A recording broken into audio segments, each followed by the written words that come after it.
Good morning. Welcome back to Financial Issues. I'm Dan Celia. It is great to be here. And as we were talking about earlier, yes, we have Governor Mike Huckabee, 2016 presidential candidate, very exciting presidential candidate. We're all going, listen, if you live in Richmond, Virginia, I know you're all going to be there 7 o'clock Friday night as the governor and I get an opportunity to speak a little bit more about some of the economic issues and some of the other issues that are going on. So I know you'll join us there, and you go to financialissues.org to get the address of the church and all of that. So, Governor, welcome. Sure appreciate you being with us.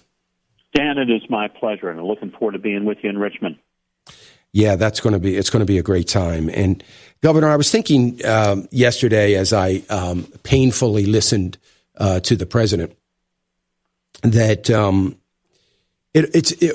are we back into apology mode as this president has gone to his climate change summit, and I got the distinct impression that once again America is to blame for a lot of that. What's your reaction to those comments? Well, I was so frustrated, angry, in fact, when I heard the president speak from Paris and essentially apologize for America's prosperity, America's greatness, and for America's development of energy, making it one of the truly great economies of the world.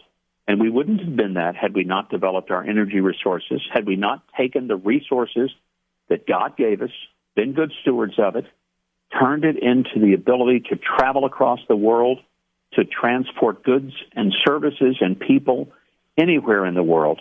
That's built the strongest economy in the history of mankind. It has empowered people with financial stability. It's given families food on their table, clothes on their back, a roof over their head. If anything, the president should be going and bragging about what a great country America is, because it understood that it was able to take the resources God gave us and use them for something to empower people. And I just found myself screaming at the television saying, Mr. President, instead of apologizing for America, why don't you go and remind the rest of the world that every time there is a great pressing need anywhere in the world, it's Americans who show up first, whether it's a tsunami or earthquake or hurricane, a massive act of war. It's the Americans who go and rescue the rear ends of the rest of the world's population, and we're always there first. We're the most generous.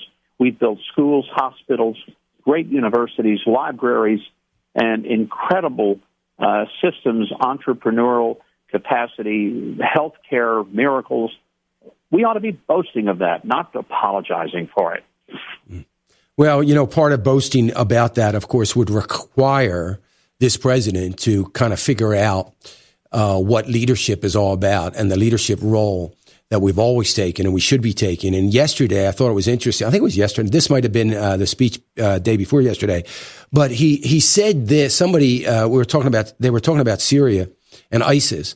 And his comment was, and I quote, "Leadership is now defined based on whether we send ground troops in."